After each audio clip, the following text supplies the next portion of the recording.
where a setback actually frees you to move forward, where the decision to start outweighs perfection, and where it's not all up to you. That's the power to change.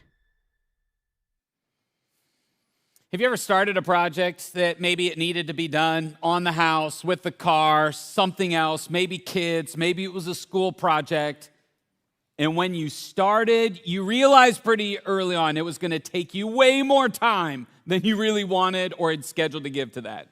I mean, think about when that happened last for you. I was starting a project a couple days ago, our balcony porch floor, which is like this rolled out roofing shingle. I started taking off. I'm like, oh, this will be kind of fun, peeling it off, until I realized there were 2 layers to that bad boy, double nailed, tarred down. And I'm like, oh, a 1-hour project turned into 6 and I'm still not done. Yeah, that's right. This is the reason there are procrastinators. How many of you are procrastinators? Yeah, because you started a project that you regretted and you were like, you know what, I'll just put off projects until I absolutely have to do it, right? Others of you are initiators. You start projects, but you don't always finish them. How many initiators do we have? Yeah, proud hands in the back. I like that. And you know why? It's because you got started and you're like, this is going to take way more time than I have, so I'll just start something new. And there's a group of you, a special select few of you, that are finishers. And the weird thing about finishers is you don't really say yes to a whole lot. You just say yes to whatever you know you can get done. And you, my friends, are really impressive. So I wish I was more like you. Because the truth is, nobody likes to be stuck in a project that they feel like is going to last forever, that they're not making any progress. And yet that's how life change feels. And so if you can relate to that, like, oh yeah, trying to change something here, it's like, oh, too much work. I want to welcome you to Cedar Creek. Whatever campus you're at, if you're watching online, on TV, if you're one of the men at Toledo Correctional, thanks for spending a few minutes with us. And so for those of you that are here physically, we just use your hands to welcome those who are watching online, on TV. Say hello to them. This is our final installment in the series that for me has been a lot of fun, reflecting on this stuff. Next week, we have a big event. If you missed the opening video, we have a preach-off next weekend. And if you're wondering what preach-off is, the best way for me to describe that is it's like, Whose Line Is It Anyway meets big-time wrestling, except we're not wrestling, just lots of fun drama around that. And American Idol, like you get to vote. It's where the laughs are real and the points don't matter unless you lose, and then they really matter. Right, Andy? How's it feel, buddy? Yeah, that's right. So the other thing that we incorporate is random words that, during a 5-minute talk that you get to vote on, but there are random words, and so I need to practice. Will somebody here give me a random word that I need to fit in today? Bail? Anxious. No. Supercalifragilistic, no. Bail, like a bale of hay? Or bail out of jail. Hay, a bale of hay, and anxious. Okay, I'll probably say that at least once. That's a good word. All right, I got 2. You guys are making it challenging. I know some of you are like, he didn't pick my word. I couldn't hear it, and I said no to 1. Okay, great. After Preach-Off, we have 2 weeks where we have a mini-series called Ready Player One. And I don't know if you're like me, I have a love-hate relationship with my technology. I love it and I hate it. It seems to have this power over my life. I see it in my kids' lives. I see it in culture. It's a part of our church, It's like it's a part of life. Can we do anything about it? Should we be concerned? And so the series is really going to help us understand how to navigate our faith in a technologically complicated world. And so I'm looking forward to engaging in that conversation with all of us because it's relevant. But as we were preparing for that series, one of our staff members, one of my team members, introduced me to the internet rabbit hole of pigeon nests. That's right. These are city-dwelling birds that are part of the dove family. They're smart birds. They have a good sense of direction. They are messenger birds. Doves are symbols of peace, so they're fairly docile. But it turns out they are notoriously lazy nest builders, okay? There are websites and all sorts of, blogosphere, streams, threads with people. I had a guy come up to me last night with a photo to contribute, submitting pictures of their humble abodes. And they will pick random places, like an ashtray, to put a nest down, okay? If it's not an ashtray, there were lots of these. Doormats will also do. You think I'm making this up, but this was caught on Ring camera, and I love the look on the pigeon's face. Feeling a little anxious right now, like I got caught on camera.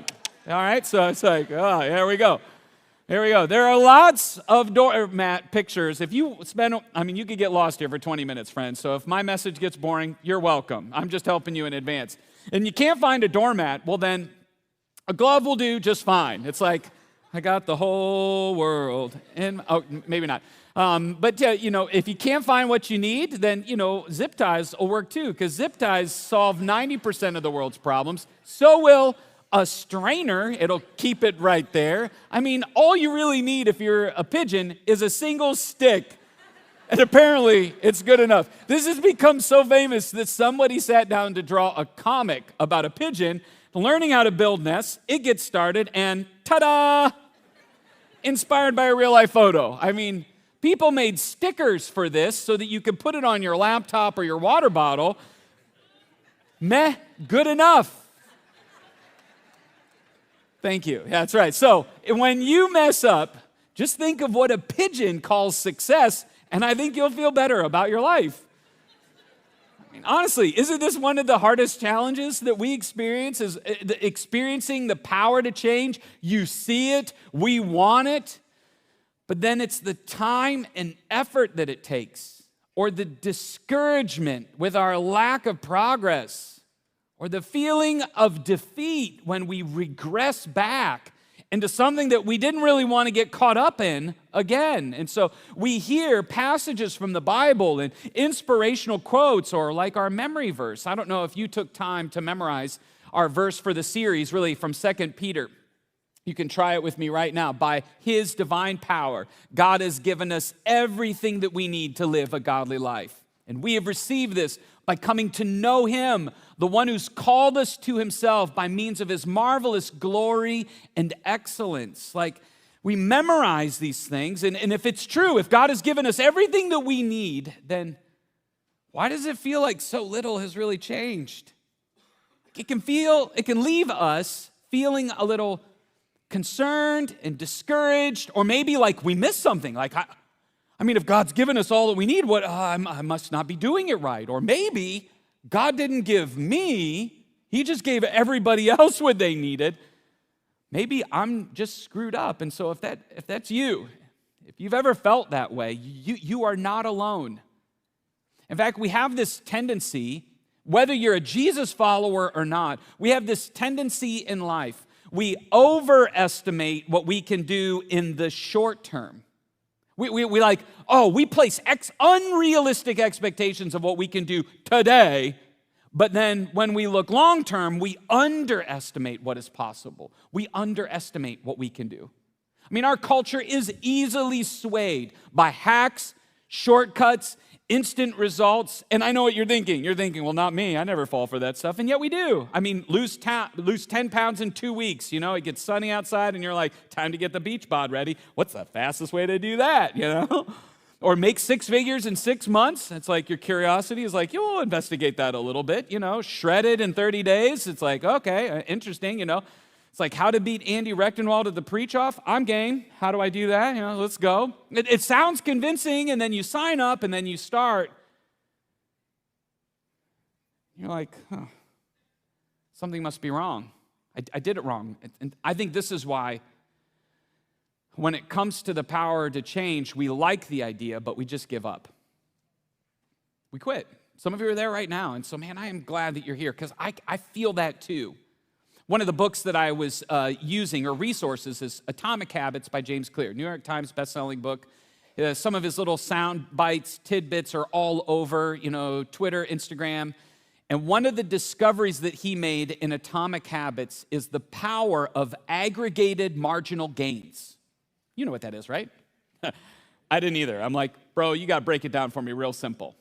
And so James Clear has found that we tend to convince ourselves that change is only meaningful if there is some large noticeable difference in our life. And so we put all this pressure to do essentially what is impossible.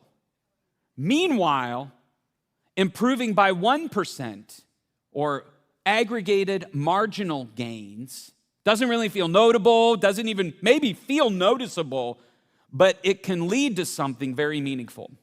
He put some math to this in one of his graphics where 1% better every day for a year would leave you 36 times better at the end of the year. 37, almost 38. That's impressive. 1% worse every day will basically take 1 down to 0. And so it's basic math, but what you notice is at the start, there really isn't that much difference between 1% better and 1% worse until you move along and you see the aggregated gains compounding over time. That is impressive. That's like going from a single straw to a bale of hay at the end of the year. That was fun. All right. Feeling warmed up for next week. Let's go. Now, maybe you're like me and you're listening to this going, I'm not going to get 1% better every day. You're a realist, okay? You're like, I don't think I can do that every day, so it doesn't work for me. Okay. Well, let's just adjust the formula. What if we got 1% better for 232 days? Not a full year, 5 days a week. You can have the weekends off. It's 46 weeks. You could take 6 weeks of vacation, which I don't know very many people that get 6 weeks of vacation. Does that sound acceptable? I mean, if this seems a little more realistic, you would still end up the year 10 times better than when you started. So today, I'm inviting you to human-size your expectations. Like if we're going to experience God's power, instead of focusing on the big, let's focus on getting 1% better.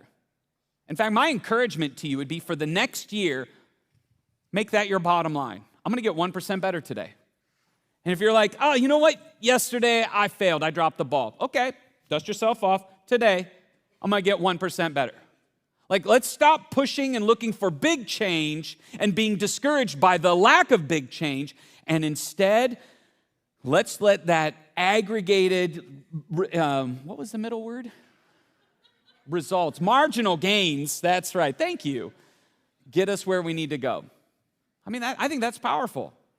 Here's what's interesting is we tend to think that we can find instant success when in reality, we should celebrate progress.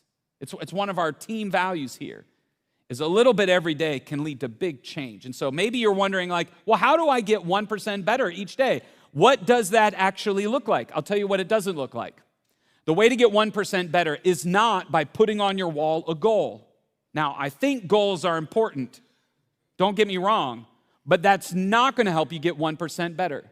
We get better by building systems in our life that help us along the way. James Clear says it this way: you don't rise to the level of your goals, you actually fall to the level of your systems in your life, your habits, your daily rhythms. Think about it. We all want our life to get better. We all, to some degree, have at least some idea of a goal that we would love to see happen this year, financially, physically, relationally. If you're an athlete, every athlete wants to win a championship. It's like, come on, we all have those goals.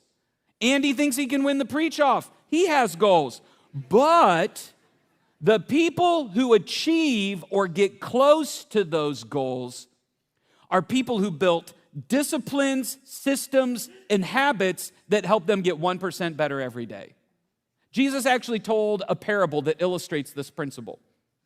He's with his disciples, and he says, a man planted a tree in his garden and came again and again to see if there was any fruit on it, but he was always disappointed.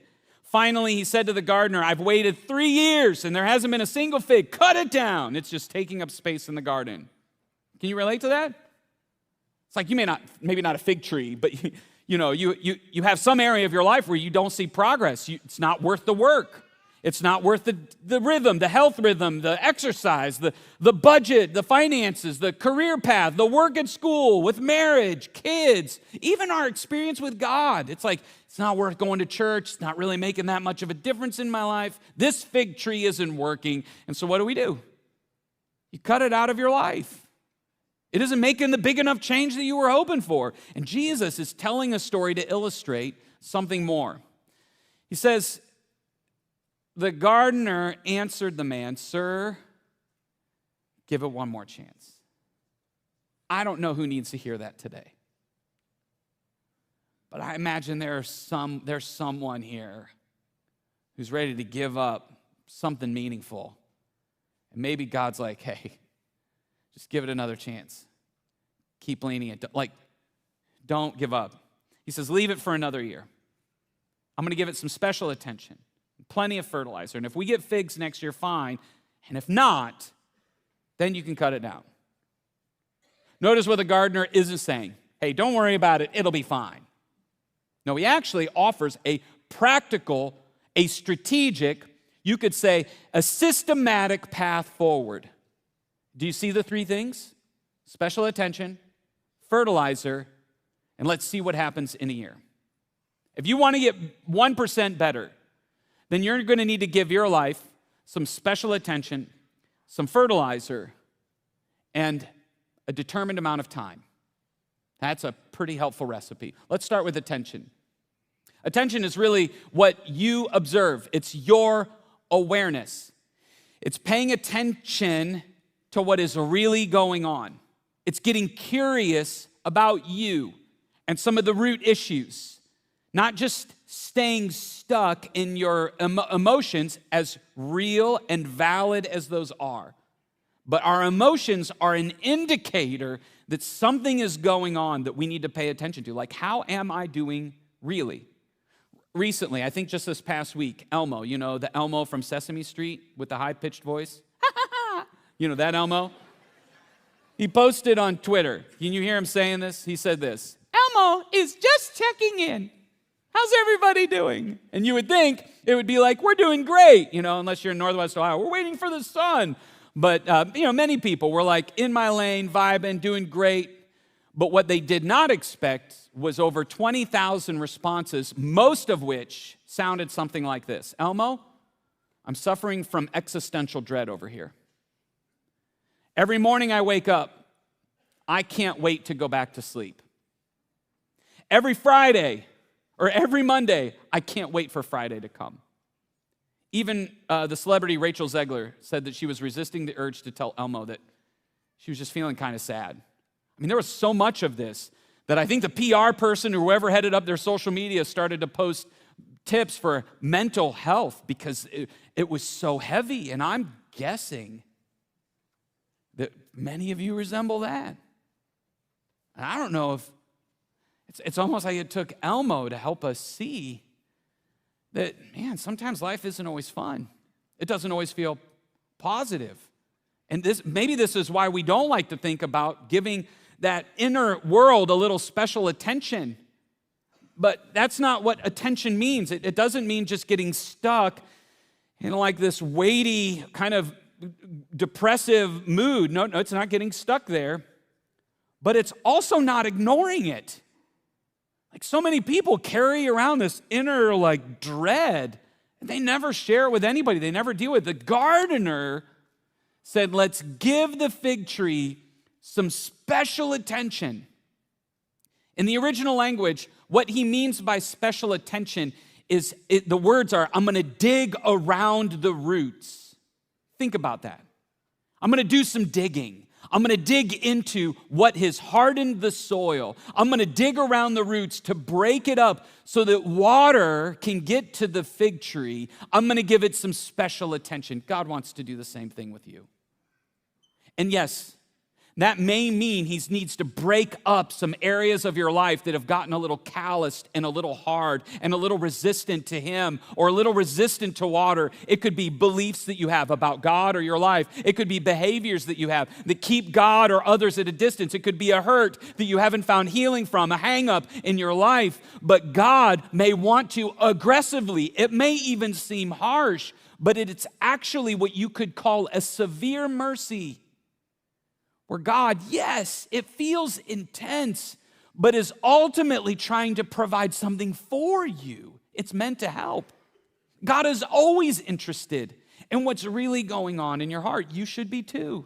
Why? Because it says in the Proverbs, as a face is reflected in the water, so doesn't say Instagram page. So the heart reflects the real person. If you want to know what's really going on, you're going to have to pay attention to your heart, not just your face, not just how you present yourself at church. Like you're going to have to learn the language of your heart when it's celebrating and when it's feeling sad. And so take time to give your inner soul some special attention. And no, it is not always easy. That's why for me, I think it's really valuable for me to see or stay connected to a therapist throughout the year, even if it's just a couple times a year, to check in. To invite other people into that inner world to go like, hey, what's really going on here? To have friends in your life where you can live unhidden with them. And usually what we discover in some of those conversations is, number one, you're not as bad as you feel like you are. Some of you feel pretty bad, and you just carry it around. You just feel like you're a mess. And maybe the feeling is real, but that might not actually be true of you. And you need other voices speaking truth into your life. On the flip side, we're also not as put together as we would like to think. Sometimes we think we got it. I've figured it out. I've got it together. We think we have it together. And the reality is there's some areas where we need to grow. And so we got to do some digging around. I call it root cause analysis. Wherever you have a situation in your life that you don't quite understand, that doesn't feel right, you start to ask why 5 times, and you get down to the root of an issue. A couple weeks ago, I came home after work and I was in a bit of a mood, okay? And I walked into the kitchen space, and I think the word that Lauren eventually used is, you look a little glum. That was a gracious way of saying, not exactly your effervescent self, frustrated, disappointed, annoyed. I was carrying like a whole bunch of stuff, and I didn't really feel like talking about it. I just felt like being in a mood, okay? So eventually, she worked it out of me, and I basically gave her word salad of all of the problems. I'm not sure it made any sense, but it was like here and there and this and that, and I wrapped it up with a defeated, I don't think it'll ever get better. And she looked at me, and she said, hey, let's just remember that 7 straight days of fog and gray probably isn't helping your outlook on this situation. I was like, you're right. Because in the middle of January, February, I can let all of the gray just totally jade my view of myself and everyone around me. I think sometimes we just need to get to some of the root causes of this and then get curious about it. And then that opened up the capacity for me to give each of these things some special attention. One of those areas is mistakes. Like we get so caught up in our mistakes that what we forget is not all mistakes are created equal. Yet we'll live under the guilt and shame of this, like, I'm such a screw up. Or we'll put it on somebody else, like, they're never gonna get it right. When in reality, if we could give them some special attention, it could totally change our life. For example, beginner mistakes. We all have to start somewhere. If you quit riding your bike after your first wreck, you would have missed out on so much. And yet, for some reason, in certain areas of our life, we expect ourselves to be instantly amazing parents, instantly amazing at marriage, instantly amazing at our finances, even though we had never been taught. Like we're supposed to figure this all out. Well, stop. Human size your expectations. And if you just made some beginner mistakes, good for you. It's like, ooh, we all got to start somewhere. And so you can dust yourself off and go, I'm probably going to make a few more of these. I'm going to wreck my bike a few more times. This is especially true for you spiritually, especially as you're trying to figure out the Bible and prayer. And maybe God is way more gracious with your beginner mistakes than you believe he is. And so instead of sitting there feeling like he's disappointed, give it some special attention and go, you know what? It's going to take me a few years to figure this out, and that's okay. Another type of good mistake is stretch mistakes. It's like when you're pushing yourself to reach a new level at the gym, at school, in your career, in some area of your life where you've never really gone before. Those are great mistakes. You're pushing yourself beyond where you're at today, not in a foolish, super risky sort of way, but you're pushing yourself beyond. And you got to push those limits to know where they're at and to then give it some special attention to learn what you need to do differently the next time, right? That's a mistake that I think we want to make. Both of those are good mistakes. And then there are some mistakes that we don't want to make, but can still be really valuable, like a sloppy mistake. It's when you lose concentration, you're moving too quick, you have too much going on. It's like, oh, I lost focus because you potentially jammed too much into your day that you could never possibly get done. If you make a sloppy mistake, like I don't normally make that mistake, give it special attention. What do we need to learn? What do I need to take out of my schedule so that I don't keep making sloppy mistakes? You can get better. The last one is the most dangerous, and that's avoidance mistakes. It's when you have an opportunity to get help, an opportunity to have the conversation, an opportunity to take another step, and you're like, I'm just going to stay here. And then you actually get stuck there, living potentially down the road with regret or analysis paralysis. Maybe it's time to stop and dig in and go, what's keeping me from taking a step? Which area? Like, what area in your life right now is God maybe saying, hey, you should give this some special attention? Because this is going to be a key in helping you experience growth in your life. Once we start to lean into this a little bit, that's what brings clarity to where we need to fertilize. The gardener says, I'll give it special attention.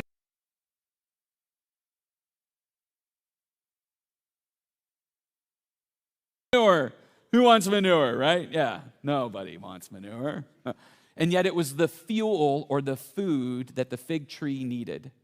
The gardener knew what would give it the food or the help that would help that fig tree grow. I don't know how many of you like houseplants. Does anybody like houseplants, ferns, and fig trees and all of that stuff? Yeah, a few of you. You don't have to be shy about it. It's great. For many years, our house was plant hell. That's right, plant hell. Plants would come to our house and they would die. It's like punishment for them. They did something in the plant world that wasn't right. It's like they're going to, eventually though, I'd say, here, what would happen? Well, I'd see the leaves were brown and I'd give it more water. And what it needed was less water, or things like that, So eventually, our success rate, we'll just put it this way, is getting much better, okay? We've kept a fig leaf tree alive for almost a whole calendar year, and we're feeling pretty optimistic about our chances. It's like, but that, it's like you add too much water or not enough sunlight, like each plant is different. And so are you. Like each of you is different. And if we're not careful, we'll do the same thing to ourselves spiritually. We'll start pouring water on something that worked for them that maybe isn't true for you, like that book that everybody's talking about. You go and pick it up and start, and it's like really confusing. And you're like, something must be wrong with me. Or maybe a message that you hear that 5 people are talking about, but man, I didn't get it. Or you loved it. It was so meaningful for you, and you talk about it with your friends, and they're like, I didn't get any of that stuff. If we're not careful, what we need to remember is there is no one size fits all. And so, yes, share what's working for you, but if it doesn't work, if what's working for somebody else doesn't initially help you connect with God more, give it some special attention and find some fertilizer that works for you. Now, almost all fertilizer comes down to some of the same key basic ingredients, and that is true for us spiritually. Your growth, the fuel that you're going to need spiritually is going to involve the Bible in some degree, whether you're reading it, listening to it, listening to somebody teach about it. You're going to need a diet, a regular rhythm of Bible, prayer, and then serving other people according to your purpose. You're going to need all three. If you only have one, you're going to burn yourself out or lose connection with God or become a distorted version of what God intended you to be. And so build systems and disciplines that ultimately help yourself grow. Here's the way that Paul talked about it with the first century Christians. Don't you realize that in a race, everyone runs, but only one person gets the prize? So run to win. All athletes are disciplined in their training. They do it to win a prize that will fade away, but we do it for an eternal prize. Like, this isn't just something that's like pie in the sky. Disciplining ourselves spiritually is something that is eternally significant. And so your life here on earth, yes, it matters. But when we see it from eternity's perspective, it's going to look like a 3-second blip on the radar of our eternity. An important 3-second blip, but man, so small. And yet it is so easy to only be anxious about and worried about and building on that 3-second blip. So what does Paul say to do? He says, I run with purpose in every step. I'm not just shadow boxing. I discipline my body like an athlete, training it to do what it should. I'm building systems in my life. I'm being intentional, purposeful in every step. I'm not just shadow boxing, randomly swinging and trying and picking up whatever and not really thinking about it. No, I'm building systems in my life that lead to the things that matter most. He was writing to a younger pastor named Timothy, a mentee of Paul's. He said it this way. He said, physical training is good, and it is. It's important to take care of our physical bodies while we're here, but training for godliness is much better. It promises benefits in this life and the life to come. The word there is discipline. It's training. It's build systems that help you grow, guardrails that keep you focused on what matters most. If you don't want to take the Apostle Paul's word for it, then listen to the ex-Navy SEAL and best-selling author Jocko Willink. He says discipline equals freedom. We all want to be free, but what takes us there is this inner strength, this spiritual strength where we don't let our cravings, our emotions, our ego, our instant need for instant gratification, our anxiousness, our apathy, our bitterness, our anger hijack our life. Because it will. It's learning how to be self-controlled. And when God begins to produce that self-control within you, you actually don't feel like you're captive to anyone or anything. It is a strength where you feel free, freer than you've ever felt. And here's the thing, you don't grow that by just looking yourself in the mirror and saying, Ben, you should be more disciplined. No, you actually have to build systems into your life that help. For example, you need to make unhelpful behaviors harder. If you sit down and write down 3 or 4 behaviors that you're like, man, these actually aren't helpful, you need to make them more difficult. For example, if you don't want to hit the snooze button on your alarm, which I know is a problem, right? It's like, then move your alarm across the room. That would be uncomfortable. Why? Because I would have to get out of bed. Bingo! To turn off. And once you're out of bed, you're up. Now, I know some of you are like, oh, that wouldn't work for me. I'd just sleep through the snooze and wake everybody else up. Then you're going to have to hire somebody to throw water on you, okay? I don't know. You're going to have to do something. It's like, you know what? I snack late at night. Well, you could stop buying snacks, which I know food is complicated. Or you could replace the snacks with something that maybe you feel a little healthier about. Grapes, for example. Table grapes are a great snack for me. And I feel like I could have 1 million of them, and they're just basic grapes, okay? If you're wondering, like, what are table grapes? They're not wine grapes. They're table grapes. Trust me, you don't want to mix those up. So anyway, I'm getting off track. Where was I going? Yeah, so pick a different snack. Or like spending. I have a spending problem. It's like, I buy stuff all the time. Well, then go to cash only. Because there's something psychologically different about holding cash and watching it go away. Dave Ramsey talks about this all the time. That might be too difficult. That's too hard. Well, apparently, so is spending on the other side. It's like, choose your hard. I'm looking at stuff on my phone, online, that I'm not really sure is helpful for me or for my long-term relationships. Well, then give your phone to somebody, delete the apps, and give somebody else the password to download those apps or give you access. Oh, but it's too restricting. I mean, I'm not juvenile. No, I'm not saying you're juvenile. Or maybe that isn't a problem for you, but think about it this way. Why try to avoid a temptation tomorrow that you could potentially eliminate today? Like, you could actually put some barriers in your life that it's not because you're necessarily weak, but I don't want to put myself in the spot where I go, hey, well, we'll just see how strong I am tomorrow when it's gray outside and I'm frustrated and angry and feel ignored and empty and maybe I could eliminate some of those. Make it harder. Make those unhelpful behaviors. Put obstacles in front of them so that you're less likely, it's less rewarding to chase them. And then habit stack behaviors that you want. Habit stack basically means find the rhythm that you already have and add a helpful behavior right next to it. For example, I am not a very good flosser, okay? I confess, I go to the dentist, I feel ashamed every time. If you're better at flossing, I'll take any pro tips. What I've decided to do is put a few flossers, the little plastic ones, right next to my toothbrush, because I brush my teeth every day. But then for some reason in my head, flossing seems like an extra 30 minutes of work. I know it's not, but it feels like that. But then if I put the little flosser there, my success rate goes up.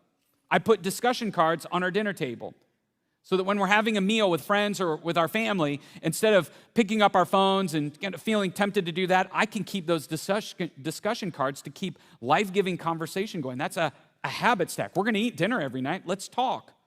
Oh, the memory verse. Some of you are like, how did you memorize that? I read it every day for 21 days. Out loud. I just said it out loud to myself. And as I do that, it starts to stick in my brain. Or Lindley, whenever she sits down to read the Bible, she gets distracted or whatever. So what she's decided to do is to listen to it at night, and she found on YouVersion somebody that'll read the Bible to her every night. That's part of her rhythm. Our app is full of ways to stack gratitude, prayer, reflection, and build streaks around that. Groups are a powerful environment to grow that. Fertilize where you want to get 1% better. What is that area for you? Make it harder, habit stack what's better, and then you just need to give it time. God is more patient with your growth than you are. And so human size the expectations of your progress. God knows what you're capable of, and he knows that you and I needed him to bring salvation to us. We could not save ourselves. So he sent his son to do for us what we could never do for ourselves. He provided all of that, and he graciously invites us to trust him with his process in our life. That is the life-changing adventure. That's why the Bible is full of verses like Galatians. Let's not get tired of doing what is good, because at just the right time, we will reap a harvest of blessing if we don't give up. If we keep moving forward 1% at a time. So don't give up. It may not be your time today to see everything fall in or a big, huge next step, but you'll see the fruit eventually, and you'll certainly see it when you look back. James, the brother of Jesus, said it this way. He said, God blesses those who patiently endure testing. He doesn't say God blesses those who get it perfect. He says he blesses those who patiently endure testing and temptation, and afterward they will receive the crown of life that God has promised to those who love him, to those who trust him. So will you be tested? Yes. Will you be tempted? Yes. Will it be hard sometimes? Yes. And sometimes you're going to mess up. Sometimes your best effort will look like a pigeon nest. And God's going to be okay with where you're at as you continue to get 1% better. And when you don't, dust yourself off. By the grace of God, let him pick you back up to trust his Spirit working in you to take another step forward. Do you know why Jesus shared that parable that way? Because most people view God, their first thought of God is that he's the harsh master, and he cuts and removes and punishes anybody who doesn't get it right. Or other people are tempted to believe they have plenty of time. I'll just figure that stuff out later. And what Jesus was trying to illustrate to the disciples, and I think to us today, is that he is the gardener among us. And he wants to dig into the roots. He wants to give some special attention to your soul. And he actually has the fertilizer that you need to help you grow. And he has given each of us a specific amount of time, not limitless, specific amount of time for us to surrender our trust to him. And Jesus is illustrating that he's for you.